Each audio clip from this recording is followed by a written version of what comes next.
Boa noite, sejam todos bem-vindos para o nosso estudo das obras de Manuel Filomeno de Miranda, psicografadas por Divaldo Franco. Nós estamos estudando a série sobre obsessão. Vamos comentar sobre o sexto livro, que se intitula Loucura e Obsessão. Nós somos um grupo de estudantes da doutrina espírita e do Evangelho e nos reunimos aqui para refletir juntos sobre os ensinamentos do livro. Inicialmente, queremos agradecer a participação de todos que estão aqui conosco ao vivo e também aqueles que vão assistir depois pelo YouTube, no canal Leitura de Livros Espíritas, onde nós publicamos a gravação toda terça, logo após o estudo ao vivo, por volta de 21h30. Pedimos que se inscrevam no canal, ativem o sininho e, se gostarem, curtam os vídeos para que o estudo possa ser divulgado para outros que se interessem pelo assunto. Peço agora que todos desliguem seus microfones para que nós possamos fazer a nossa oração inicial, para dar início à nossa tarefa de hoje. Vamos elevar nossos pensamentos na direção de nosso Pai Celeste e de nosso irmão maior, nosso Mestre Jesus, pedindo para que a paz e o amor de Jesus estejam conosco. Senhor, rogamos seu amparo para os propósitos de bem servir. Reunimos aqui para mais um estudo e pedimos seu auxílio. Que o Senhor nos conduza na realização dessa tarefa e que possamos estar receptivos à inspiração dos teus mensageiros. Que os ensinamentos do livro possam iluminar nossos caminhos na jornada evolutiva, facilitando assim a nossa compreensão e a nossa caminhada. Pedimos sua proteção para a realização do nosso estudo. Que assim seja, graças a Deus. Vamos continuar nosso assunto, nosso capítulo, né?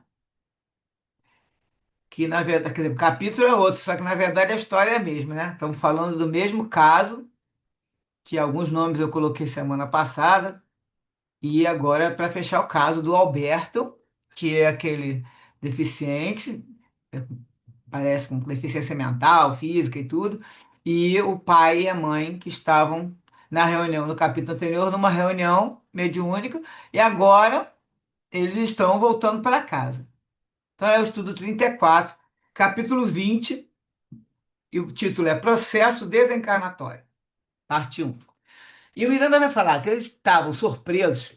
Quer dizer, ele, né? Quando ele fala nós, ele sempre está se referindo somente a ele. Isso aí é o jeito dele falar. Então, ele encontrávamos-nos surpresos ante o desfecho da comunicação mediúnica, cujo prognóstico futuro em relação ao obsidiado me produzira compreensível impacto. A referência do parasita espiritual fora clara e, realmente, na esfera das vidas em simbiose, a extirpação de uma agride e mata, às vezes, a outra. Todavia, embora o assunto não me fosse inteiramente desconhecido, a oportunidade de constatá-lo surgia-me pela primeira vez. Porque a gente sabe que, que alguns livros para trás já soubemos de um caso de simbiose, que também obsidiado acabou morrendo, só que ele não acompanhou. Então agora ele fala que ele conhecia, mas ele agora vai constatar de perto a situação que vai acontecer aqui nesse capítulo. E ele continua falando: aguardamos esclarecimentos. E quando o doutor Bezerra nos convidou a seguir o casal, em cujo cometimento a irmã Emereciana se associava, não me furtei a algumas indagações. Então entrou no carro o doutor Bezerra, o Miranda e a Emereciana. E ela vai ficar conversando com Miranda, esclarecendo. Então ele fala: a bondosa mentora esclareceu que os pais, senhor Anselmo e dona Clotilde, haviam-na buscado anos atrás, na expectativa de solução para o problema de saúde do filho Alberto. Tomando conhecimento da sua gravidade, ela os cercara de carinho, infundindo-lhes ânimo e auxiliando-os no robustecimento da fé, sem motivar a esperança ilusória de uma total recuperação para o paciente. Descobrira razões profundas e de difícil regularização, motivadoras da expiação, em cujo quadro se destacava a parasitose obsessiva. Não revelavam apenas os fatores causais da reencarnação anterior. Espírito calceta, inveterado no erro, Alberto agravara o seu próprio processo evolutivo cada vez mais em sucessivas experiências terrestres. Ela evitara informar os genitores, ansiosos e sofridos, quanto era difícil que se lhe pudesse amenizar o quadro expiatório. somente por meio da compreensão que eles adquiriram ao longo do tempo, da necessidade da ação, da justiça regularizando as infrações morais, é que aceitariam com resignação os dispositivos indecifráveis da lei. À medida que o casal descobria a excelência da fé, mediante a inabalável certeza da imortalidade e da justeza das propostas da reencarnação, foi crescendo e assumindo responsabilidade na casa. O casal foi crescendo e assumindo responsabilidade na casa, tornando-se membros atuantes e devotados. O sofrimento que o filho lhes proporcionava compartilhar foi a causa da aquisição do equilíbrio emocional e da estruturação espiritual segura nos postulados do bem. O senhor Anselmo passou a estudar as obras espíritas que lhe ofereceram base para o entendimento. E, homem lúcido, não teve dificuldade em assimilar os ensinamentos auridos na revelação dos imortais, incorporando-os à sua conduta. Por fim, tornou-se diretor-presidente da singela Casa de Caridade, quando, esclarecido e perseverante, foi convidado à tarefa de doutrinação de perturbados espirituais, nos momentos próprios, em casos especiais. Numa dessas ocasiões, há 2 anos aproximadamente, a Emerenciana dialogara com Anselmo, penetrando na realidade viva da enfermidade do filho. Ela lhe aclarara que há obsessões que funcionam como bênção, facilitando a liberação do algoz, que, noutras circunstâncias, certamente deixaria de reparar os males praticados, mas se infelicitando em face dos desatinos a que se entregaria. Também lhe explicara que a cura, pelo afastamento do alienador, não resolveria o problema, já que a verdadeira saúde é interior, a do espírito, e que, muitas vezes, somente no além-túmulo, esta se expressa em sua totalidade. Porque a morte não é o fim da vida, obviamente, na libertação está a felicidade. E agora ele coloca que ela prosseguiu dizendo: a morte, todavia, mesmo entre os mais convictos na imortalidade, é um fantasma cruel que lhes ronda os passos, inquietando-os. No caso em tela, assume proporções mais dilaceradoras. Ouçamos o que conversam os pais a quem estamos acompanhando. Estão dentro do carro, junto com o pai e a mãe, né, a Clotilde e o seu Anselmo. É a dona Clotilde, interrompendo o silêncio do carro, no carro, chamou ao diálogo o esposo mergulhado em reflexões. Ela fala: certamente o que o espírito malfeitor desejou dizer, se é que entendi, não foi de referência à morte imediata do nosso Alberto. Você concorda comigo? E aí, medindo as palavras, a fim de evitar desnecessário acréscimo de sofrimento para a esposa sensível, ele respondeu: é provável que sim. Tenho pensado ultimamente a esse respeito. Não seria egoísmo de nossa parte reter o filho na cruz de traves invisíveis, somente para tê-lo ao nosso lado? E se o Senhor lhe concedesse a libertação? Feliz ele nos aguardaria, além do portal, proporcionando-nos indizível júbilo mais tarde. E aí a Clotilde fala: não, porém, morrendo, ele deve viver. E o Anselmo fala: viverá, todavia, sem dores, sem o pavor que o assalta. E ela: que será de nós? Ele falou: Deus proverá. Além disso, se, ao contrário, ocorrer nossa morte antes da dele, quem se encarregará de cuidá-lo e socorrer-lhe as necessidades? Encaminhado a uma instituição que o hospedará sob remuneração que deixaremos, poderá receber tratamento e assistência técnica, mas e o amor? Assim, confiamos em Deus. Minha Clotilde fala. E a irmã Emericiana, se quisesse, não poderia afastar o perseguidor, mantendo o nosso anjo sofrido? E aí, quando ela fala assim, a Emericiana, o Miranda fala que ela, convidada nominalmente no diálogo, ela olhou para eles dois e sorriu compreensivo. Quer dizer, a outra estava reclamando, né? Aí ela olhou assim, tipo assim, tá vendo? Não vê nem o que que eu faço para ajudar. E aí o Anselmo fala para ela, e não é outra coisa que ela tem feito. Pensemos sem egoísmo e consideremos a situação daquele que ontem foi vítima do nosso Alberto. Como seus pais examinariam o desfecho nos termos que nos fossem favoráveis? Não nos esqueçamos que estamos diante da regulamentação da justiça. E aí a Clotilde ainda fala, todavia a morte. E ele responde, não sejamos precipitados ou pessimistas. Pensemos em termos de vida. Estamos dialogando há pouco com vivos ou mortos. Em toda parte, a vida é presença real e a morte é somente ignorância dessa realidade. E aí, em si mesmando-se e chorando discretamente, a senhora silenciou. Chegando ao lar, o casal foi recebido por gentil familiar que assistia o jovem, enquanto os pais se encontravam ausentes. A senhora aflita estava aflita e narrou apressadamente que Alberto se encontrava muito mal. Quando chegamos ao quarto, Miranda contando, né, deparamos-nos com uma cena comovedora. Um jovem, de corpo volumoso, agitava-se no leito. As marcas da limitação mental se estampavam na face do idiota. E, mesmo com os cuidados que o amparavam, o conjunto físico era desagradável à vista, numa primeira e apressada impressão. Respirava com dificuldade e gemia, exteriorizando um estado íntimo agônico e opressivo. A mãezinha correu ao telefone e chamou o médico com urgência. O pai se deteve no quarto e pudemos ouvir-lhe a mente raciocinando. Ele constatava o significado da palavra liberte, conforme se referira o desencarnado, igualmente infeliz. Percebeu que o filho estava morrendo. A dona Clotilde indagou a parenta: desde quando ele está assim? E a parenta respondeu: tudo começou há cerca de 2 horas. Eu estava tricoteando na sala quando ouvi um ruído.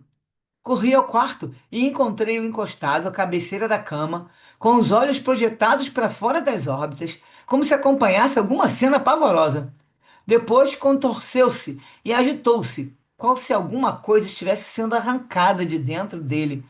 Por fim, deu um grito e arriou, respirando com dificuldade e vertendo um pranto silencioso, como jamais eu o vira fazer. Aí a genitora ajoelhou-se ao lado da cama, segurou a mão do filho e começava a falar-lhe com ternura, enquanto chorava com resignação, apesar da imensa dor que a vencia. A irmã emerenciana aproximou-se da senhora e vitalizava com energias de sustentação na área coronária, depois na cardíaca, enquanto a estimulava a coragem e a confiança no futuro. Ela não ouvia as palavras, entretanto, sentia-as como reconforto e serenidade. Nesse momento, Dr. Bezerra cercou-se do moribundo e começou a aplicar-lhe recursos de dispersão fluídica, desvinculando-o do envoltório carnal. A operação complexa demorou vários minutos. O jovem adquiriu lampejos de lucidez nos olhos marejados de lágrimas. Fitou os pais como se lhes desejasse externar gratidão e amor, tal a sensação de ventura que experimentava, livre da terrível constrição que padecera pelos longos anos. A mãezinha sentiu-lhe o aperto de mão, equilibrado, afetuoso. Exclamou angustiada: ele está se despedindo de nós. Segure-o. Aí o seu Anselmo sentou-se-lhe ao lado, ergueu-lhe o tórax e a cabeça, que encostou a seu ombro, e, amparado pela mentora, falou: é a libertação, meu filho querido. O Pai deseja e espera a salvação de todos, e não a sua perda. Não tema. Este capítulo de dor está encerrado. Abre-se um novo na sua e em nossas vidas. Você seguirá. Todavia, não nos separaremos, continuando a avançar pela mesma trilha. Arrebentam-se as algemas e você recobra os seus movimentos. Poderá agora voar livre e feliz. A noite cede lugar ao dia. Bons amigos o aguardam.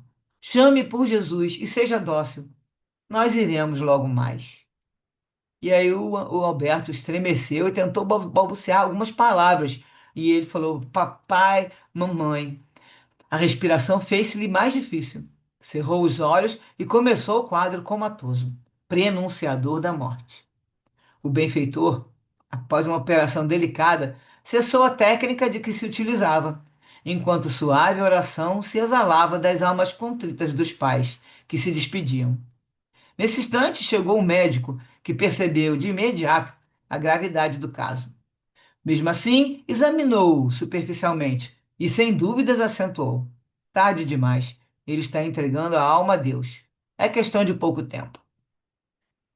E aí o Miranda fala que se demoraram no recinto até o amanhecer, quando Alberto desencarnou e Dr. Bezerra deslindou os últimos liames, entrando o corpo na imediata eliminação das energias vitais restantes. Adormecido, ele permaneceu no local, recebendo apropriada assistência do. Isso caso o Alberto, né? Continuou adormecido, permaneceu no local, recebendo apropriada assistência por parte do benfeitor, até que se fizesse oportuno removê-lo dali, o que se daria após o sepultamento. Então, como referência, nós temos aqui algumas coisas que estão no livro Céu e Inferno, de Kardec, no capítulo 4, que fala justamente do inferno.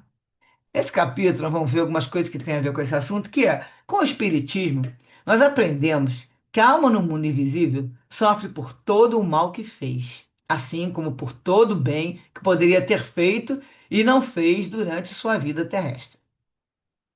Para completar, no Livro dos Espíritos, na pergunta 642, Kardec indaga: para agradar a Deus e assegurar sua posição futura, bastará que o homem não pratique o mal? E a resposta é não. Cumpre-lhe fazer o bem no limite de suas forças, porquanto responderá por todo o mal que haja resultado de não haver praticado o bem. Então aqui nós temos três situações. A alma no mundo vai sofrer as consequências no mundo, né, lá no mundo invisível, lógico, por todo o mal que fez, por todo o bem que poderia ter feito e não fez, e por todo o mal que haja resultado de não haver praticado o bem. Então, são essas três coisas que a gente deduz aqui. Então, a alma sofre essas consequências naturais de todas as suas más ações, até que ela se tenha melhorado pelos esforços de sua própria vontade. Ela tem que se esforçar para melhorar, né? No Evangelho de Mateus, capítulo 16, versículos 27, Jesus diz: porque o Filho do Homem há de vir na glória de seu Pai, e então retribuirá a cada um conforme as suas obras. Então, no mesmo sentido, continuamos aí vendo que a pessoa, né, assim que sai vai para o plano espiritual, ela vai estar com essa, como colocou aqui, as suas consequências naturais, né? E a cada um segundo as suas obras. O que são essas obras? Cada pensamento, cada palavra, cada ação que nós praticamos é uma obra criada por nós. Continuando aqui no outro pedaço do Céu e Inferno, no livro, as obras boas ou mais são aquelas que se praticam livre e voluntariamente, as únicas em cuja responsabilidade se incide. O que significa? Que as obras são boas ou mais de acordo com a pessoa que está querendo fazer. Então, ela vai ter uma responsabilidade no sentido de qual a sua intenção. O que conta é a intenção de fazer o mal. Se sai uma obra boa, você praticou com, né, vontade de praticar aquela obra boa, a sua responsabilidade é uma. E se sai uma obra má, é outra responsabilidade. O que define, é isso que define o grau de responsabilidade, a intenção de fazer o mal. A gravidade do mal está diretamente relacionada à intencionalidade do mal. Então, quando a Emericiana fala ali que é um espírito calceta, né? Como fala aqui na frente, quando falou assim, essa ela não quis falar com os pais, né? Porque, na verdade, vou botar aqui para trás para vocês verem melhor, achar melhor para entender. Na verdade, ela viu que tinha razões profundas aqui, né, para poder. Ele falou: "Ó, não vou dar nenhuma esperança ilusória de uma recuperação, porque tinha razões profundas, porque o Alberto não foi só coisa da reencarnação anterior. Ele agravou seu processo evolutivo. Ele vem em sucessivas experiências terrestres tendo erro, inveterado no erro. Então aí é o que está colocado aqui, que também lá na frente a Mereciana vai falar mais sobre isso também. É o que está colocado aqui. O porquê? Você vai responder pelas consequências que você causou e toda obra que você fez com intencionalidade do mal. E isso é que conta. E aí você vai ter a responsabilidade. Nós estamos sempre criando obras. Cada obra é uma semeadura. Agora, a semeadura é livre, porém a colheita é obrigatória. Nós escutamos sempre isso aqui. Paulo confirma isso na carta aos Gálatas, capítulo 6, versículo 7. Não vos enganeis, de Deus não se zomba, pois aquilo que o homem semear, isso também se fará. Então, essa é uma lei divina, que também é conhecida como a lei de causa e efeito, que confirma toda ação gera uma consequência. Então, se nós sabemos que o espírito ele cria o seu próprio futuro através do livre-arbítrio, né? Na questão 614 do Livro dos Espíritos, eles afirmam: a lei de Deus é a única verdadeira para a felicidade humana. Ou seja, fazer o bem é seguir a lei de Deus, e o mal é tudo que não está conforme a lei de Deus. A justiça de Deus é perfeita e imutável. Então, a lei divina diz que é a cada um conforme suas obras e que a semeadura é livre, porém a colheita é obrigatória, então concluímos que nós não vamos colher a semeadura do outro e a nossa felicidade só depende de nós, de seguirmos a lei de Deus, que é a única verdadeira para a felicidade humana. Então agora vamos dar um intervalinho aqui para que a gente possa comentar essa parte que a gente viu aí, ou alguma dúvida.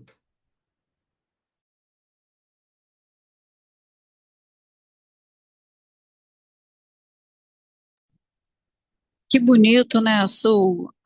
A inspiração do pai, né? No acolhimento do filho, num momento tão difícil, né? Não é fácil a gente ter esse equilíbrio num momento desse, ainda mais perder um filho jovem, né? Muito lindo essa cena. E isso mostra pra gente o quanto a gente precisa ter equilíbrio nessas horas, né? Mas não é fácil.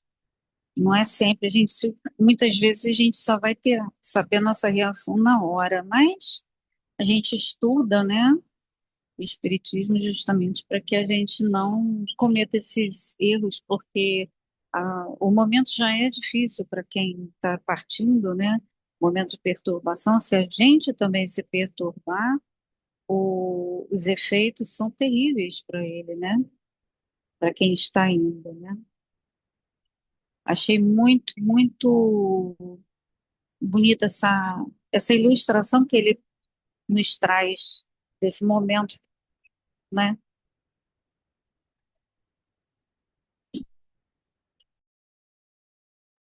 E ele fala também que tem que a Clotilde, né, a mulher, estava ali achando que meio que não aceitando, né, o que estava acontecendo, que iria acontecer, e ele estava super, ele falou, olha, nós estamos diante da regulamentação da justiça. Então ele falou, que você acha que os pais, né, do caso daquela vítima, iriam achar? Como os pais daquele que era, no caso, o obsessor, iam examinar esse desfecho, nos termos que fosse, tá favorável para ele. Mas o Alberto já não fez tanta coisa má, né? Que ela, né, roubou a filha dele e tudo. Então, assim, aí ele falou: nós estamos diante da regulamentação da justiça. Aí ele falou: vamos pensar em termos de vida. Eu estava falando com quem agora há pouco? Ele estava conversando com o obsessor. Aí ela: mas é porque por causa da morte, estamos dialogando quem? Com vivos ou com mortos? Né? Na verdade, só existem vivos.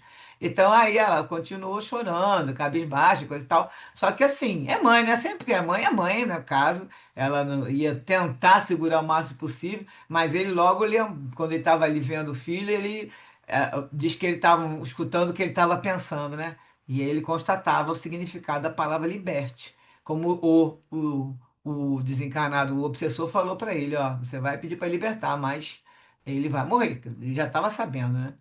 E foi legal também que ele sempre dá isso, como a gente viu lá quando o Divaldo contou do Doutor Bezerra, que no finalzinho, quando eles estão já libertados, né, da obsessão, e antes de morrer, no caso, eles têm uns lances de lucidez, né? Então, o que, que foi que a mãe falou? Ele olhou, teve aquele lance de lucidez, ó, fala aqui, o jovem adquiriu lampejos de lucidez nos olhos marejados de lágrimas. E olhou para os pais como querendo externar gratidão e amor, imagina. Mas ele estava se sentindo tão bem, porque fala que ele estava com uma sensação de ventura, livre daquela constrição por muitos anos, e a mãe sentiu o aperto de mão dele, equilibrado e afetuoso. Então não era aquele negócio que fica, né? Geralmente esses enfermos eles significam movimentos de mão e tudo, não segura. Ela disse que sentiu o aperto de mão equilibrado e afetuoso. Então olha só, né? Que foi mais emocionante ainda. E ela falou pra ele, ó, pro marido, ele tá se despedindo de nós, porque já viu, e ele tava dando os últimos carinhos ali, mais lúcido, né?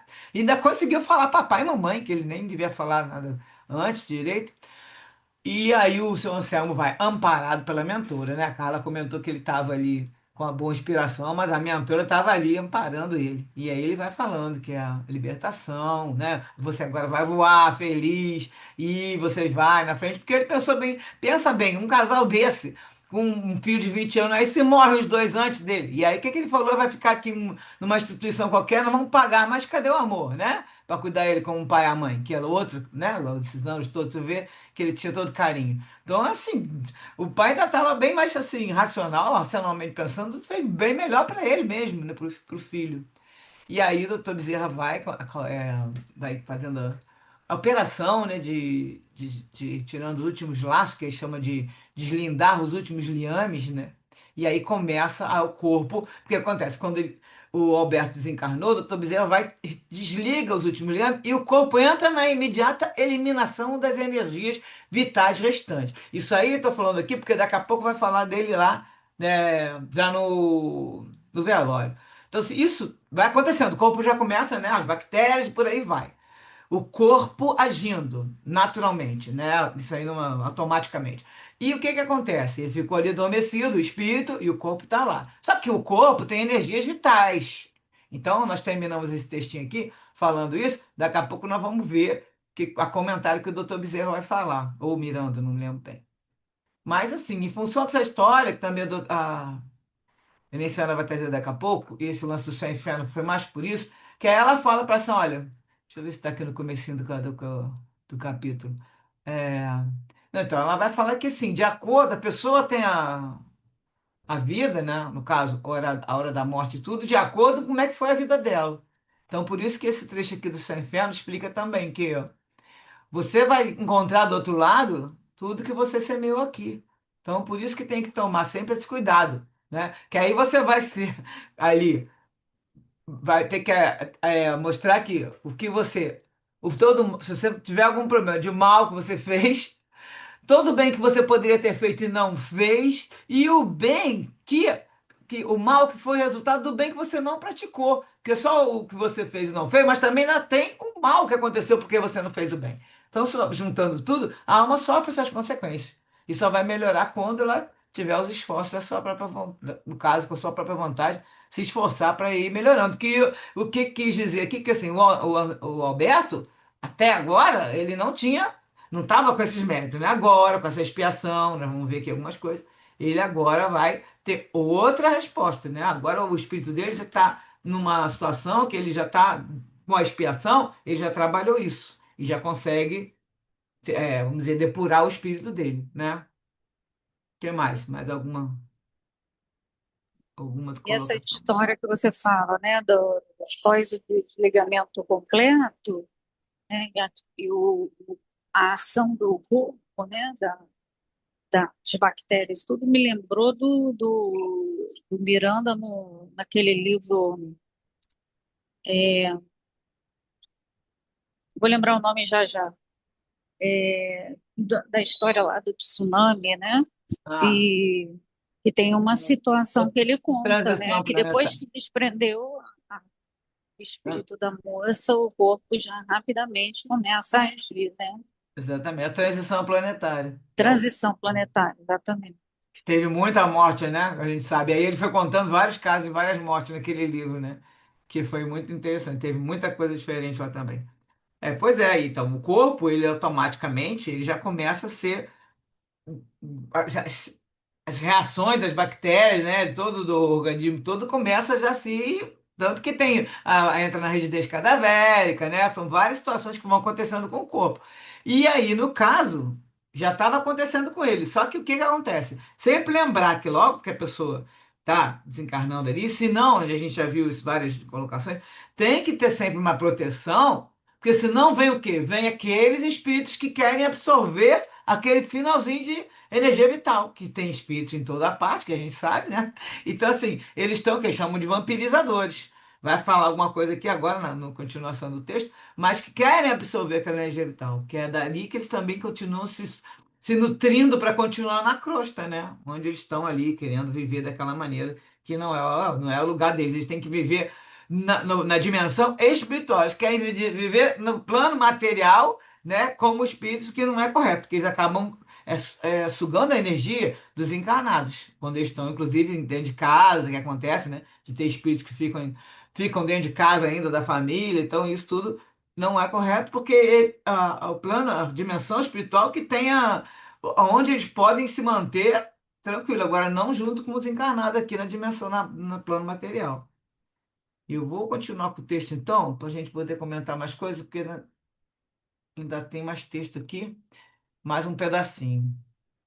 Então, assim, o Miranda está falando que enquanto esse tempo estava passando, né, que está acontecendo essas coisas, o Bezerra cuidando dele, ele estava interrogando a irmã emerenciana quanto aos cuidados que ali foram ministrados. Ela cuidando da mãe, o doutor Bezerra, né, cuidando do espírito, e que se essa prática era normal em todos os casos.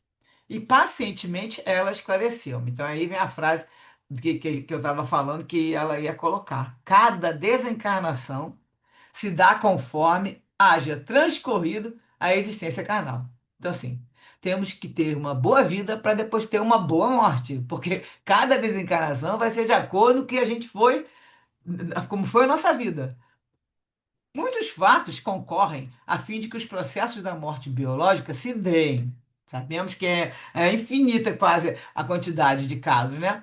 Nesse caso do Alberto, consideramos os títulos de merecimento dos pais capitalizados em favor do filho enfermo, que espiava sem outra alternativa. E aí, mais para frente, mas é melhor já esclarecer aqui um pouquinho, por que que assim, mas eram os pais que mereciam e aí o filho ganha, né? Que aí parece que é tipo, não é aquele negócio, quem indica, né? Tem uma pessoa para sempre vai dar uma padrinhar a outra, não. E ela falou que considerou os títulos dos pais, mas capitalizado em favor do filho enfermo, porque o filho teve aquela existência e ele produziu, criou nesses pais um amor, um carinho. Então, assim, na verdade, ele agora, esse espírito agora, ele estava merecendo esse amor dos pais, esse carinho, sabe? Espiou a vida inteira e que ia continuar, como falou assim, outra alternativa, mas ele ganhou esses títulos também de tipo, esse carinho foi uma coisa que o filho fez para os pais. Eles tiveram um amor graças a ter um filho, tá entendendo? E o filho com essa deficiência que ele tinha. Então, com isso tudo, depois que vai explicar melhor, que aí eu consegui entender que esses títulos de merecimento dos pais, é porque ele criava, ele conseguiu, com essa vida dele, fazer com que os pais dessem amor para ele. Então, ele recebeu, ele ganhou aí um amor, né? Aí ela continua falando que o Alberto, concluindo a dívida, é justo que ele receba o contingente de esperança e de paz que merece. Porque agora ele concluiu, né, a expiação dele, fez ele reparar o próprio perispírito, que estava todo, né, alterado, que ele teve, que ele prejudicou.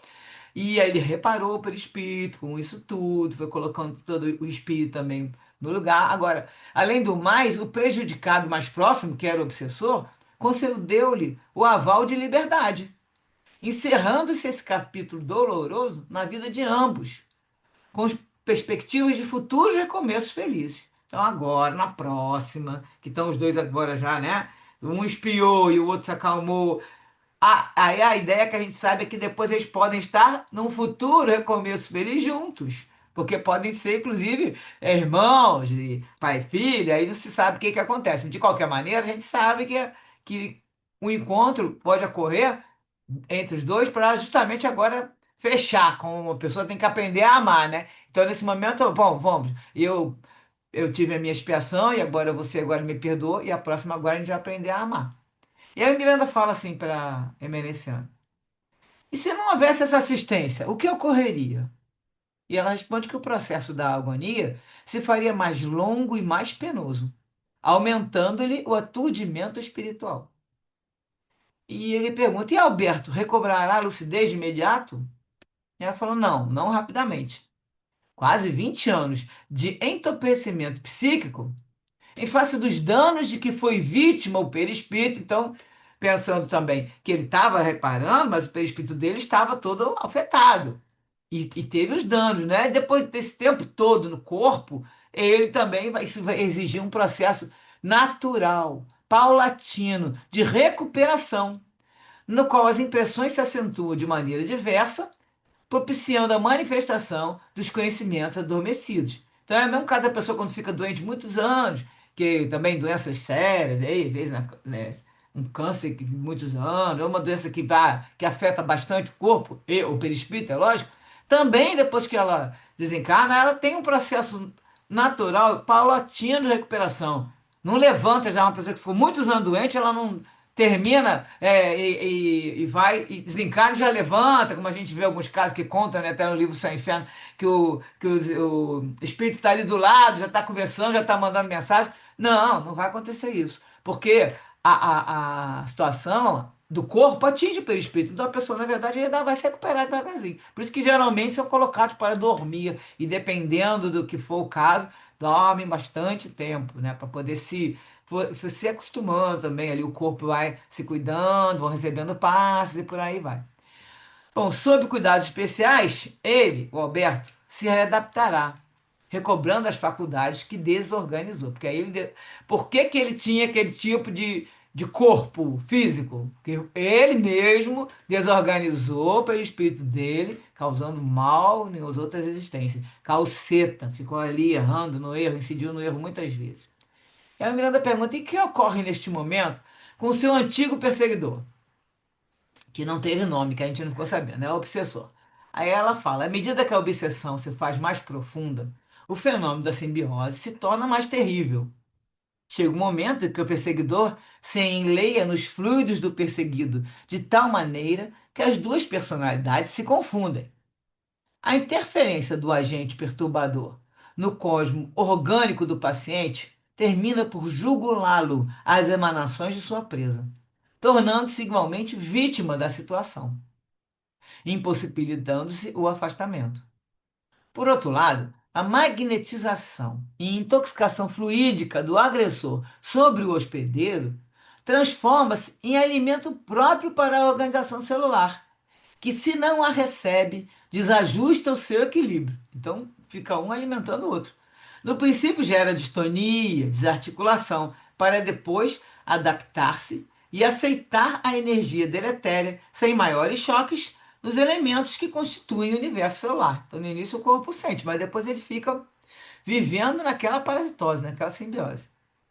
É natural, portanto, que o explorador esteja, neste momento, experimentando uma forma específica de morte que decorre da falta de alimento, a que se entregou nos últimos longos anos. Então, o obsessor agora está experimentando uma forma, como se fosse uma forma específica de morte, né? Aí ele fala aqui que é o efeito da exploração que agora se lhe apresenta como carência. Então, é uma carência que ele está sentindo dos fluidos do encarnado. Como, porém, ninguém fica ao desamparo do amor, ajudando-se a Alberto, é inevitável que a ele também se atenda. Neste momento, a nossa Anitta, chefiando um grupo de colaboradores de nossa casa, está colaborando em favor do seu reajustamento e readaptação ao novo habitat físico-mental. E aí o Miranda pergunta: e ele sofre? Ela fala naturalmente, arrancando-se alguém de um vale pestilento e erguendo-o a uma paisagem ampla, no alto de um monte, com oxigênio puro. Este experimentará a diferença de pressão atmosférica decorrente da altitude, até acostumar-se à nova situação. Na área espiritual, em que os campos vibratórios são bem diferenciados, os espíritos sentem com maior amplitude o efeito da movimentação neles. Então, isso aqui é um dado interessante, né? Que a gente vê que o campo vibratório na dimensão espiritual, eles são bem diferenciados. A energia, né?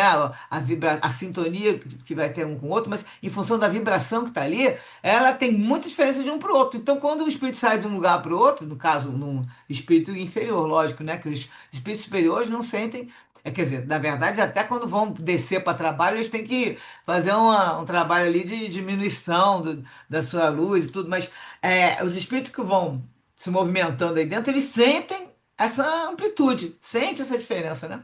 E aí ela fala: ninguém transfere um organismo vivo de um para outro clima sem que ele deixe de sofrer o efeito da mudança.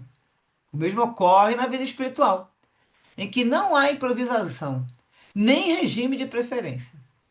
As asas da angelitude, que alçam as regiões felizes, como os grilhões retentivos que chumbam ao solo e impõem o rastejar doloroso, são construídos por cada criatura, com o material que elege para atuar. Então, ou você constrói sua asa, ou você constrói seu grilhão, que é aqueles pesos que ficam presos no chão dos criminosos, né? Os pais do recém-desencarnado, embora a dor os dilacerasse, davam testemunho com dignidade. Isso já é o Miranda falando aqui, que está olhando agora, o pessoal na casa, e eles estavam dando o testemunho com dignidade. Foram chegando familiares e amigos para os cumprimentos de solidariedade, sendo que alguns, lamentavelmente, foram para perturbar o clima espiritual na câmara mortuária. Não fosse, agora é a observação que eu falei, não fossem a presença dos benfeitores e as orações sinceras de algumas pessoas sensatas, e a irresponsabilidade, o descaso e o desrespeito à dor dos pais por parte desses visitantes teriam atraído espíritos perniciosos e exploradores das energias finais do corpo, em processos lamentáveis de usurpação fluídica. Então aqui a gente vai, né, ver que se não tem nenhum espírito ali também ajudando, fazendo oração, precisa ter um monte de espírito como está sendo Bezerro, Miranda, Meliciana, tendo espíritos protetores juntos, que aí ele falou, não fosse a presença dos benfeitores e as orações sinceras, então essas pessoas nesse momento de velório, que nós sabemos que é um momento muito sério, a gente tem que estar sempre em prece ali, vibrando nosso carinho, nossa vontade de que a pessoa seja acudida e amparada e tudo. E se não fossem essas orações, o que vão chegando perto? Os espíritos perniciosos, exploradores, que querem, que a gente fala que é vampirizadores, pegar as energias finais do corpo em processo de usurpação fluídica, que seria mesmo, mesmo que vampirização.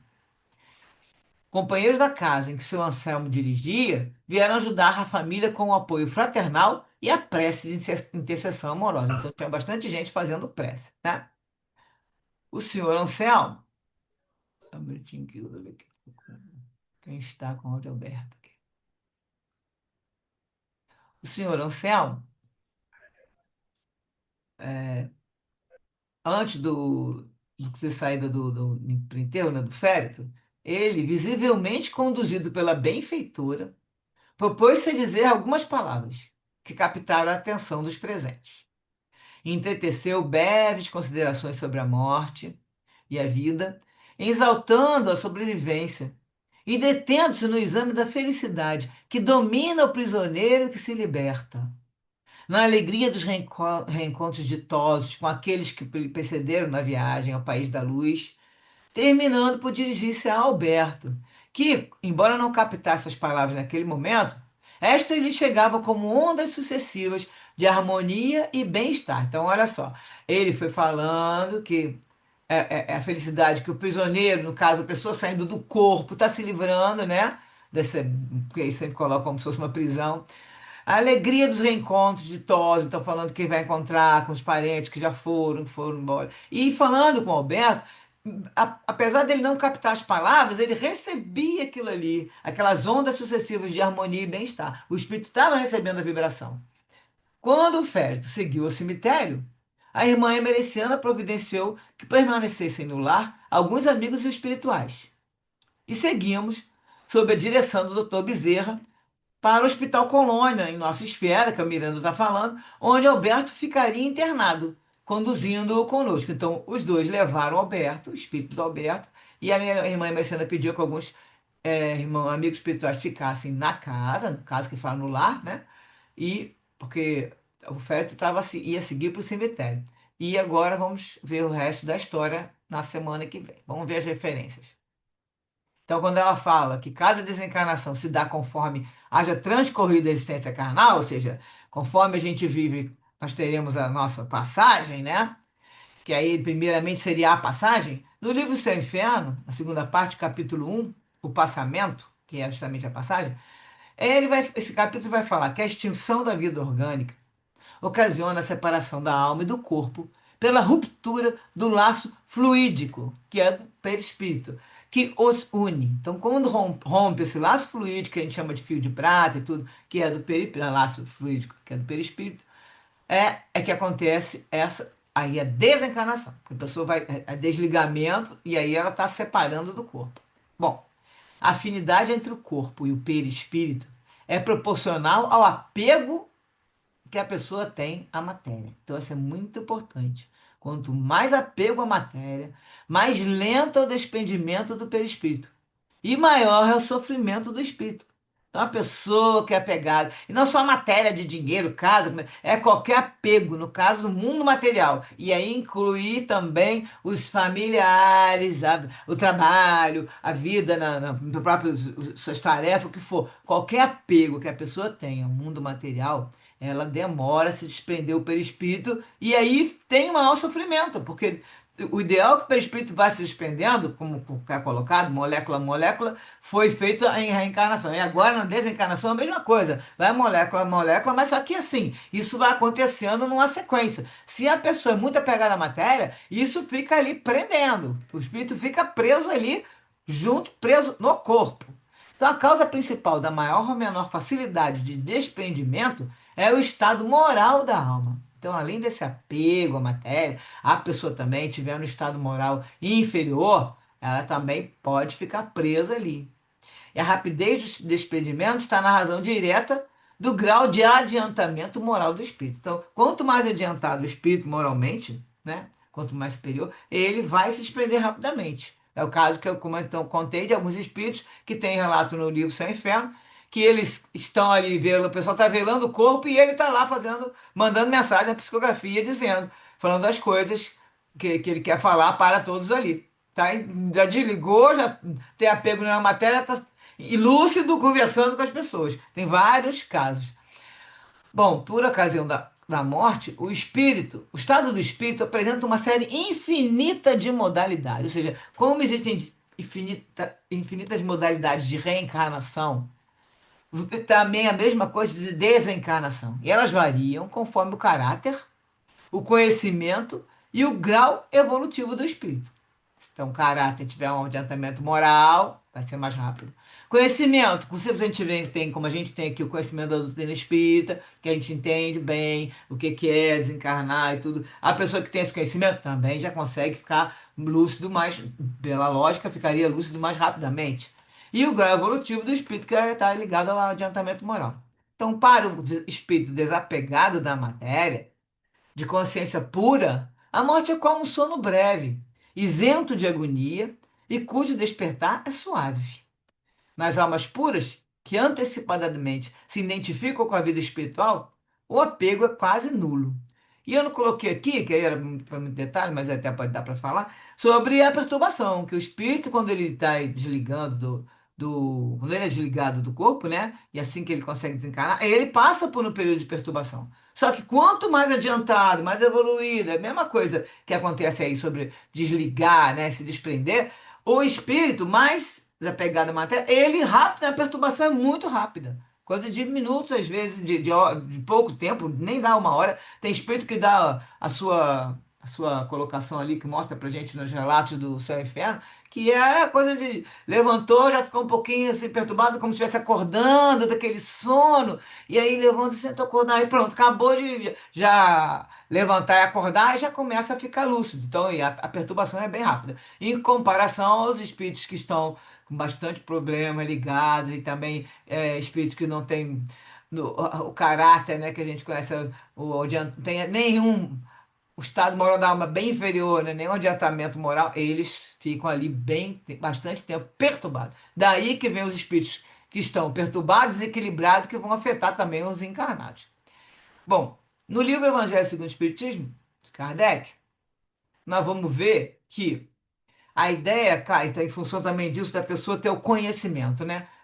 A ideia clara e precisa que se faça da vida futura proporciona inabalável fé no porvir, que acarreta enormes consequências sobre a moralização dos homens, porque muda completamente o ponto de vista sobre a qual eles encaram a vida terrena. Então, isso aí, tá? Eu acho que tá, não botei nem o item aqui, que eu acho que está no item do ponto de vista, que quem sabe sobre a vida futura, que você, primeiro, que é um espírito mortal, né? Então, você faz o máximo que pode aqui para ter uma vida boa, para ter também uma morte boa, e aí você passar para o lado de lá numa situação bem confortável, vamos dizer. Então, se você tem essa ideia clara e precisa da vida futura, você tem bastante fé no que vem, né? No porvir.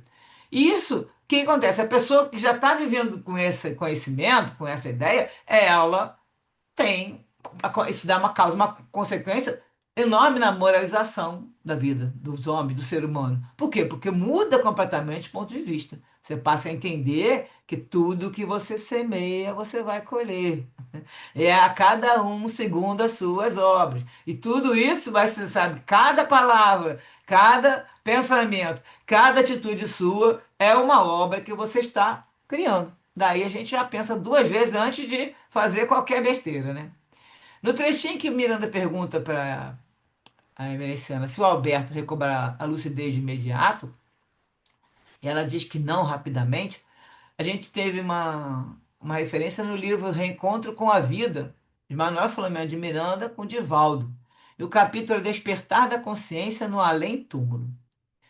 E aí, esse capítulo fala que a consciência é departamento do espírito, no qual estão escritos os deveres do ser humano em relação a si mesmo, ao seu próximo e a Deus. Ou seja, a consciência tem, estão escritas as leis divinas, e as leis divinas trazem exatamente isso. Acho que aquele dever para o ser humano com ele mesmo, com o seu próximo e em relação a Deus. Silenciosamente vão sendo arquivados os pensamentos, as palavras e as ações, como eu estava falando, vê? Vão sendo arquivados os pensamentos, as palavras e as ações, que dão vida a formas fluídicas elaboradas pelas ideias das ideias que a gente tem e vivificadas pela intensidade de energia de que se constituem emitidas pelas fixações adotadas. Quanto mais você pensa naquele assunto ali, mais aquilo vai se formando. A gente já viu, forma até a tal da forma pensamento. Aquilo vira quase que uma coisa concreta. Tanto ocorre na esfera das paixões acelvajadas, como nas abençoadas expressões de sublimação, dando lugar a construções que irão constituir campo vibratório para onde se rumará após a desencarnação. Então, se a pessoa vive nessa função de paixões, né, o mundo dessas sensações e coisa e tal, está construindo o seu campo vibratório do mesmo jeito que você que está procurando, se esforçando, se melhorar. Então, né, tão abençoadas expressões vai construir também um campo, porque esse campo vibratório é que forma na nossa mente, na nossa consciência, como está colocado lá em cima, que a consciência está no departamento do espírito, está na mente, a mente está no espírito, a consciência está no espírito. Então isso você vai construir esse campo para onde que você vai arrumar após a desencarnação. Então é justamente nossa mente que vai formando e aí você vai sendo ligado na sintonia, na afinidade para o local onde tem aqueles espíritos na mesma sintonia. Então, Miranda fala aqui nesse outro livro, conforme se pense, advirá a edificação do céu ou do inferno, pertinente à qualidade de onda emitida. Uma existência física constitui, por isso mesmo, dádiva do incomparável amor, ensejando oportunidades incessantes de crescimento e de iluminação para todo aquele que empreende a tarefa de desenvolvimento interior na busca de Deus. Então, quando a gente tem a benção de uma reencarnação, temos uma dádiva do incomparável amor, porque aí a gente pode ter as oportunidades de crescimento e iluminação. Só assim a gente vai poder crescer, né? Porque a gente sabe que com a encarnação a gente vai crescendo. E aí vamos conseguir ter esse desenvolvimento interior na busca de Deus. Agora eu vou colocar aqui para vocês 5 minutinhos, ou quatro, cinco, de um pedacinho desses comentários que foram ótimos e quando são muito bons eu não resisto passar para vocês daqui que ela vai falar sobre o caso aí, nosso caso aqui. Deixa eu ver aqui agora como eu vou botar o som. Eu quero tirar isso aqui para ver se fica grande. Eu não consigo botar o para falar, peraí. Se a gente cumpre com os nossos deveres, se a gente realiza as nossas tarefas, se a gente passa o dia se esforçando pelo bem, pelo que é correto, para fazer o melhor, dar o melhor de nós, se a morte nos chega naquele dia, em qualquer instante, por que que a gente vai ter uma prisão em relação ao corpo físico, se nós estamos cumprindo os mandamentos de Deus? Se nós estamos laborando, trabalhando, se nós estamos amando os nossos amores, mas também aqueles que não são amores, aqueles que são os desafetos. Se a gente está se esforçando ao máximo para cumprir as leis de Deus. Aí é a lição de Francisco de Assis, que Frei Leão pergunta para ele: Francisco, pai Francisco, se a morte lhe chegar hoje, o que é que o senhor faz? Se o senhor tiver, e ele estava limpando o jardim, ele estava cuidando do jardim. Ele falou: vou permanecer cuidando do jardim. Olha que perfeito. É a consciência do que está sendo feito é o melhor, é o maior esforço. Ninguém está falando de perfeição.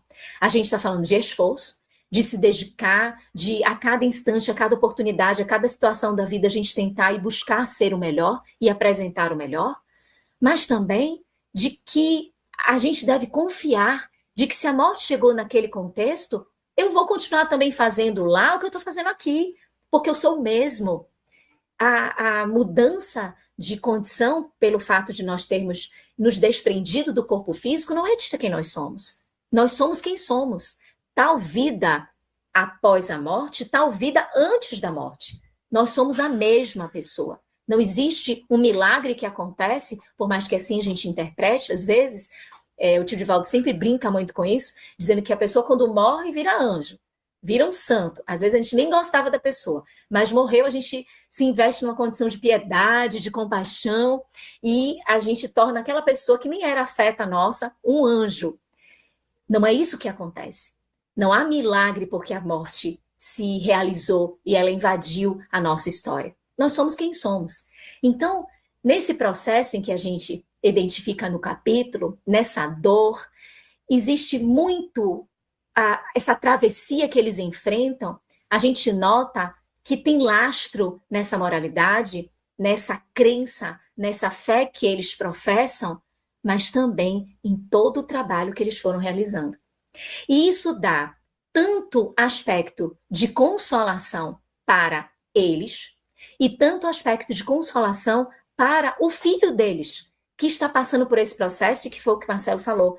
Ele recebe de empréstimo, são as intercessões, são as concessões que são feitas pela misericórdia divina por estarmos entrelaçados, todos vinculados. Minhas irmãs, meus irmãos, o espírito ele pode ter uma história muito trevosa, mas se tem alguém rogando aos céus por ele, significa que algo de bom ele fez. Significa que, de alguma forma, ele tem algo que despertou para aquela entidade que está pedindo com tanto clamor a Deus. E esse ponto, nem que seja aquele lírio somente que brota no lodaçal, ele é o ponto essencial para que ali mergulhe-se a misericórdia. E é exatamente isso que acontece. Todo o trabalho, toda a dedicação dos pais oportuniza todo esse quadro de benfeitoria que a gente identifica. E isso traz uma lição para a gente, minhas irmãs, meus irmãos. Quando nós olhamos o trabalho na casa espírita, o trabalho do bem, não nos cansemos. Façamos aquilo que a benfeitora Joana de Ângeles nos fala. Não paremos. Não cansemos de lutar. Não cansemos do bem. Insistamos. Porque o bem, a prática do bem, a vivência do amor, toda essa experiência de vivermos o Evangelho, não nos retira aquilo que temos de enfrentar. Não anula aquilo que temos de vivenciar. Olha esse capítulo, como ele é forte. Eles tiveram de experimentar, de experienciar o desprendimento do filho. Eles não foram poupados disso. Eles tiveram de vivenciar esta experiência. Mas esta vivência poderia ter sido muito mais dolorosa. Muito mais. Se eles não tivessem o conhecimento da imortalidade, se eles não tivessem o conhecimento da mediunidade, e se eles não estivessem trabalhando no bem. Que esse trabalho no bem, como toda justiça divina, e o bem, da mesma forma que o mal, ele volta. Então,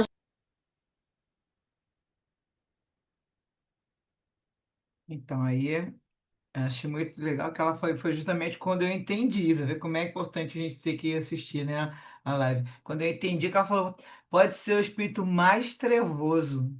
Se ele desperta um sentimento de amor, no caso, no pai e na mãe, né, que ficar intercedendo por ele já fez um bem. Então, nisso é que falou ali que ele tinha os títulos, né, que ela falou, ele pegou o título que fosse o mérito dos pais, né? Achei muito interessante. Agora, como nós estamos com tempo, eu vou ler para vocês aqui, que tinha juntando com esse assunto aí, hoje de manhã. Eu sempre assisto todo dia a oração da manhã da Rádio Web Fraternidade, que é uma rádio maravilhosa, que só tem palestra o dia inteiro e muito boas.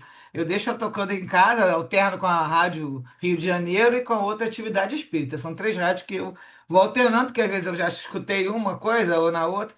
Então, todo dia, toda terça-feira, tem uma mensagem que eles enviam para o Rubens, lá, que é o diretor da rádio, que são dos servos de Maria. A mensagem de hoje é sempre impressionante, né? Que eu estou já preparando, já sei qual é o capítulo, já estudei, coisa e tal, tá tudo pronto de manhã, terça-feira.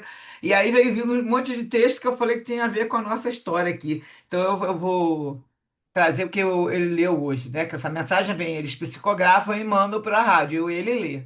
Então a mensagem começou assim: a compreensão da verdadeira vida, como nos é ofertada pela doutrina espírita, não nos isenta das provas necessárias à nossa evolução espiritual, mas nos dá forças e serenidade nas horas de testemunho, que foi o caso desse casal, né?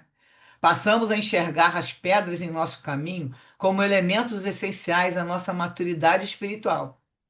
Vendo assim, tomamos posse da pedra, que é a experiência necessária ao nosso espírito, e a colocamos em nossa construção espiritual. Daí passamos a olhar para a pedra ou a situação que estamos vivendo e perguntamos a Jesus: o que queres que eu faça?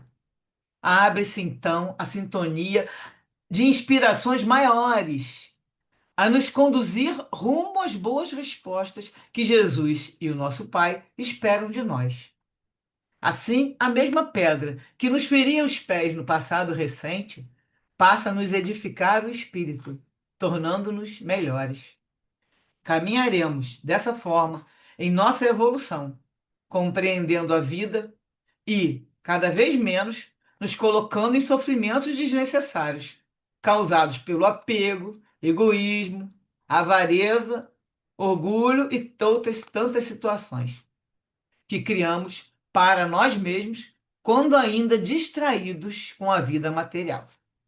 E assim caminharemos cada vez mais leves e mais abertos para as boas influências espirituais, que é o que ela também falou. Então, assim, fechando aqui agora o texto com outro, na verdade é uma mensagem psicografada, a gente agora pare e vocês agora façam as suas perguntas e observações.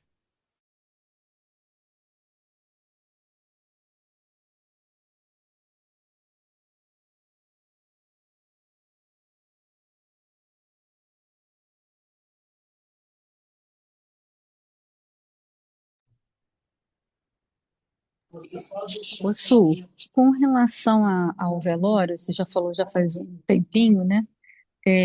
Eu só queria fazer uma observação, uma indicação na realidade de um livro chamado A Hora do Adeus, do espírito Luiz Sérgio. Esse livro fala dos velórios, do que acontece quando há essa perturbação, porque a gente, né, tá ali, de repente você está envolvida naquele movimento, muita gente, tudo começa as pessoas falarem muito alto, e gente até ri, porque a coisa vai se desenvolvendo. Se você não tiver centrado na oração, né? Ou mesmo que você faça oração, mas depois você deixa um pouco o intervalo, as coisas voltam a acontecer, aquela perturbação muito grande.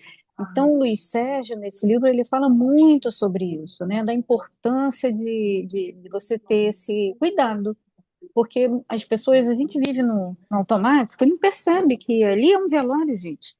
a pessoa está, não se sabe, né, se aquele espírito ainda está por ali, se ele está, ou se ele ainda está em processo de desligamento, que é o mais provável. Então ele está naquela fase de perturbação e a gente está ali no velório como se fosse uma festa, né, como se fosse um encontro de amigos, porque muitas vezes, né, dependendo da situação, aquelas pessoas estão se encontrando ali depois de não sei quantos anos, né? Mas a gente precisa se ligar, né? Que é uma situação que requer da gente um recolhimento, para que a gente possa auxiliar aquele irmão nessa transição, né? Então, o livro é muito interessante, gente. Eu recomendo muito a leitura, é maravilhoso. Se devora o livro. As histórias são cada uma mais interessante que a outra, muito instrutivo para falar desse momento do velório, desse momento do falatório, né? Aquela coisa de falar alto, de até brincar e tudo mais, e o que reflete, né? Não só nos encarnados, mas também eu tive uma experiência, né? Quando meu pai faleceu e eu fiquei bastante perturbada com aquela agitação do velório, né? Eu não tinha forças para chegar para as pessoas e pedir, vamos nos concentrar. Eu não tinha força, gente, porque a gente está dentro da situação, a gente não consegue, né? Então, às vezes, a gente precisa realmente daquele acolhimento, né? Então, eu queria só fazer esse adendo de uma coisa que você já falou há algum tempo, alguns minutos atrás, mas que eu achei pertinente a indicação do livro. Carla, bota lá depois do grupo o nome do livro direitinho, senão só aqui no áudio, né? Aí fica no vídeo, e aí deixa lá no grupo o pessoal poder procurar para comprar. A Glória vai falar. Fale, Glória. Então, a respeito dos pais do menino. Primeiro que eles, antes do reencarne do menino, eles já aceitaram a condição dele vir desse jeito, né? Foi um trabalho que eles aceitaram de livrar os dois, né? Tanto o filho quanto o obsessor. Segundo, o quanto a doutrina espírita os preparou para a missão que eles tinham a cumprir. Porque, apesar da mãe estar chorosa, apesar da mãe estar no sofrimento, mas ela entendeu que era a melhor solução para os dois, né? Porque a gente vê o obsessor como o malvado da trama, né? Porque o outro está sofrendo agora, mas o outro aprontou todas, né? Então eles tinham realmente que ser ajudados. Então é por isso que é o merecimento dos pais, né? Os pais de repente foram até causadores em algum lugar aí, alguma vida, né, do menino ficar assim depois, a gente não sabe, né? Só com o tempo a gente vai, depois de desencarne, que a gente vai desenrolar isso tudo. Mas é o quanto a doutrina espírita nos prepara, nos auxilia para esses embates que nós temos que passar mesmo nessa vida que a gente vive. Isso que eu queria dizer. Exatamente, eles foram preparados e você vê que tinha que ser bom para os dois, né? Não é só para o lado que ele está obsediado. E o outro também, ele já, como ele fala, ele já foi tantas existências. E a gente não sabe, porque eu não conto a história aqui, porque tem histórias que ele conta que vai lá para trás e vai entender por que que aquela Isso, pessoa, né? isso. Aqui não está É, falando dos pais, mas tem o que eu falei na vez quando começou esse caso. Tem várias possibilidades. Então, uma é que eles possam ter alguma coisa sim a ver com alguma dessas existências do Alberto. Pode ser que eles também gostem muito desses, queiram ajudar, né? Seja um espírito que já esteja mais preparado e quisesse ajudar esse espírito, e aí, no caso, aceitaram receber, como alguns espíritos aceitam, suicidas, e que, né, que praticaram suicídio antes. Retiraram a sua vida aí, vem. Aí ele fica, por exemplo, a gente vê no livro do Memória de Suicida que tinha um deles lá que ele estava catando mãe para poder ele nascer. E foram em vários lugares, e ninguém queria, e nenhuma mãe queria encarnada, eles chamavam de noite, tiravam ela, né, no desdobramento, conversavam, e nenhuma delas queria, porque sabia que ia ser uma deformação, né? Espírito suicida tem sempre alguma coisa, e aí ninguém queria. Então, assim, às vezes. Não é o espírito que tem a ver com a história, né? Porque geralmente, pelo que a gente lê, a maioria é. Mas é algum espírito que também está ajudando. Então, assim, a gente não sabe, mas que tem, lógico, esse que aconteceu, que tem esse preparo todo e eles foram evoluindo, tanto que no começo eles não sabiam da doutrina espírita, foram aprendendo, e chegou a ponto. Então, Então chegou a ponto do próprio pai fazer, né? Ter esse é, preparo, como você viu, né? é, Um preparo exatamente. incrível. Até ele mesmo vai lá e depois você falou, a mãe ia ter que aceitar, ela aceitou, eles viram que é melhor para todos, inclusive para eles Melhor, dois. exato. É, Para eles também, exatamente. exatamente. Sandra, quer falar? Sandra Ferreira, só tem uma Sandra aí hoje. A outra não veio. É interessante você falar esse caso aí de terem buscado uma mãe, né, para o espírito, né, porque naquele caso que eu falei, acho que foi no último estudo, de uma colega minha de Pilates, que ela tem um filho que tem esquizofrenia e tal, mas que sabe que não é só isso, né, que tem muitos obsessores, e ela me falou que no caso dela foi uma coisa assim, que já tinham buscado várias, e que ela é que aceitou. Quer dizer, eu não sei como que ela ficou sabendo disso, né? É, Porque deve ter sido na peregrinação dela para entender aquela situação que ela viveu, né? E vive, né? Então, eu achei assim meio viajante a história, mas você está falando aí, então realmente é. E outra coisa que eu vou falar, em função do que a Carla falou sobre os velórios, o último velório que eu fui foi num cemitério que é chamado Jardim da Saudade, mas ele é muito longe. Ele não é esse Jardim da Saudade de Sulacap que a gente conhece. Esse eu não sei, nem não lembro o nome do bairro, mas é muito depois do Recreio. Pensei que não fosse chegar nunca. A gente foi de carro, mas é um lugar muito longe, muito. Lugar bonito, mas muito longe. Detalhe, foi uma amiga minha, né, que faleceu, mas tinha lá um outro velório.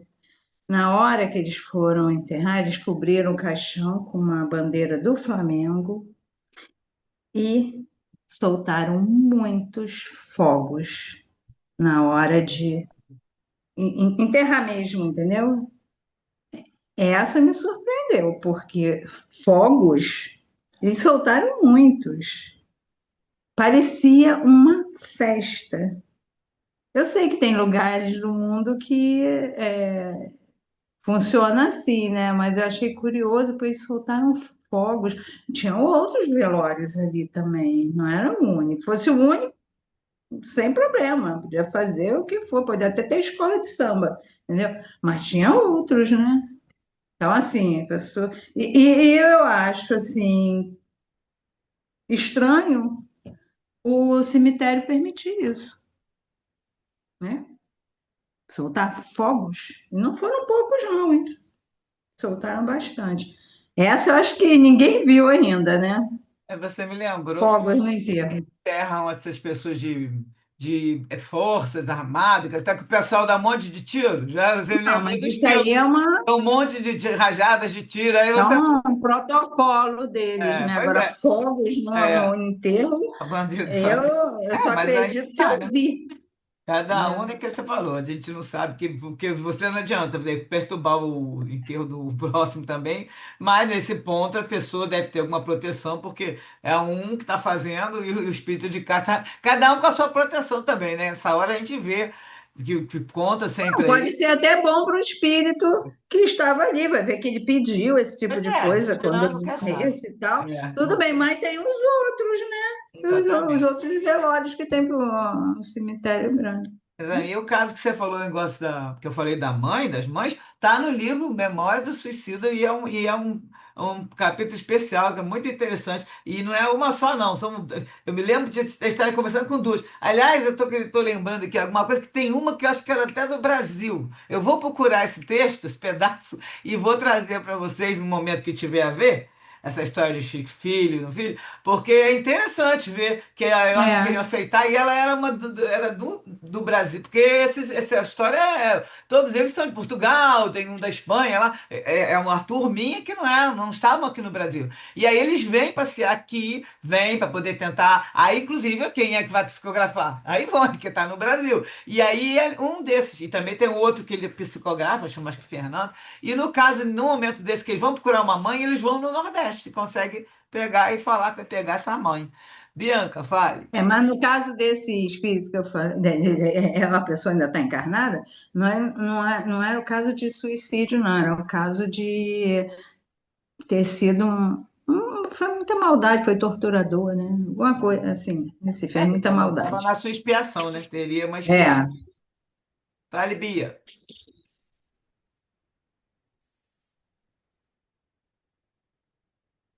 Tá sem som. Não, então, essa fala da Sandra, né, me lembrou uma passagem de Jesus, né, que ele fala.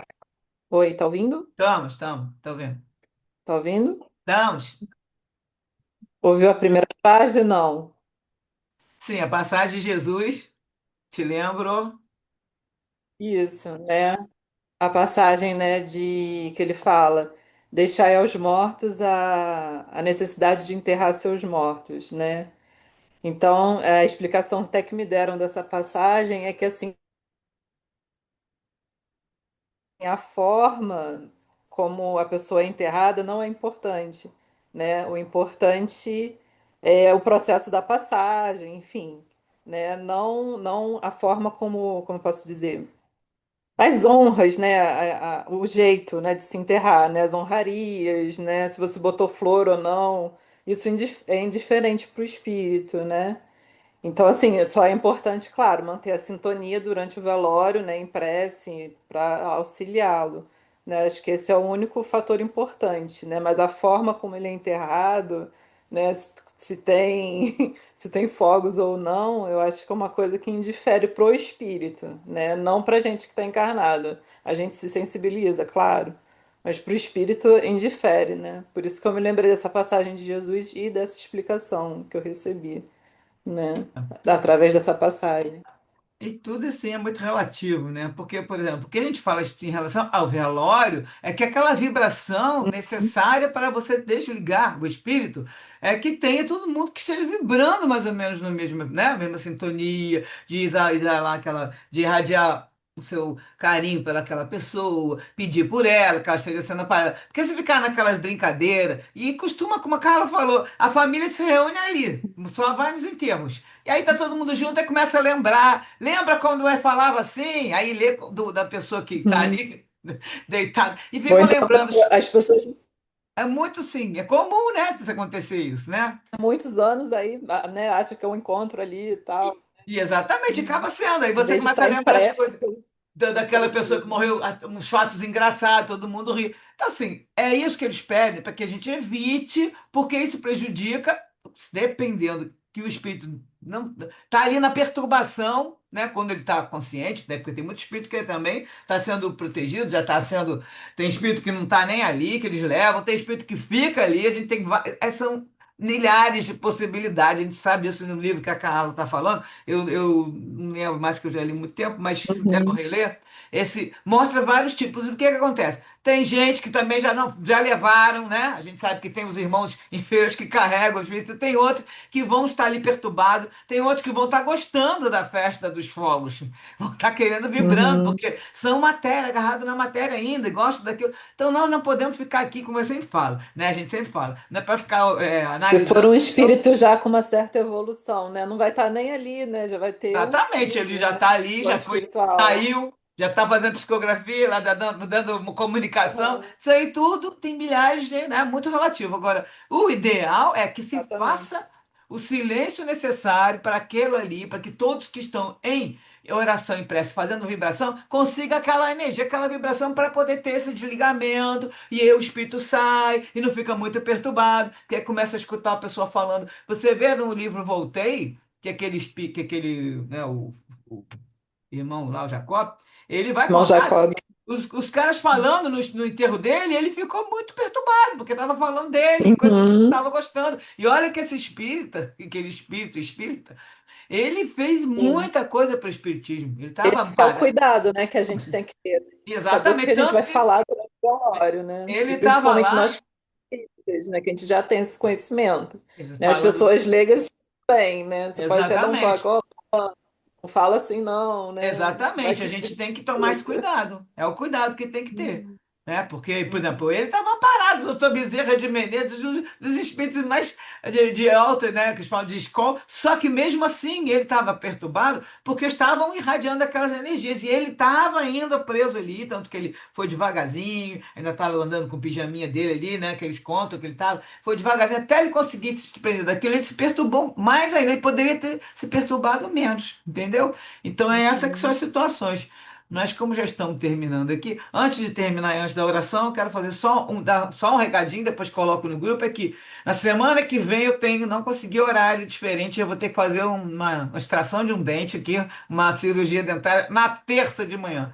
Então, infelizmente, nós não vamos estudar na terça, semana que vem, dia 2 e voltaremos, que já vai ser junho, né? Metade do ano já. Dia 2 a gente não tem dia, a gente volta dia 9, tá? Vou deixar no grupo direitinho, porque o horário que ela tinha é só terça-feira, e aí não teve como eu marcar outro dia. Infelizmente, a gente fica sem o estudo. Mas é bom que dá mais tempo para a gente estudar mais um pouquinho. Então, Carlos, cadê a Carla? Pode fazer a oração? Já estamos terminando, que agora já está em cima. Vamos lá, gente. Vamos elevar nossos pensamentos ao nosso Pai, Criador, para agradecer por essa reunião, por esse estudo, por todo esse conhecimento transmitido. Agradecer esse trabalho incansável da Sultane, que Jesus abençoe o seu trabalho, o seu estudo, o seu esforço. Agradecer a todo esse grupo que se reúne religiosamente para esse momento, para congregarmos e trocarmos ideias sobre essas maravilhas trazidas pela espiritualidade. Obrigada, Jesus, por tudo isso, por suas bênçãos, que nós possamos utilizar todos esses ensinamentos em nossa vida diária, espalhando esse conhecimento para quem precisar. Que assim seja, graças a Deus. Graças a Deus. Então, daqui a 15 dias, tá bom, Graças a gente? Deus. Beijo para vocês todos e até dia 9 Tchau, de tchau. junho. Beijo. Até dia Obrigado. 9. Beijo, Sutânia. Obrigada. Boa noite a todos. Boa noite.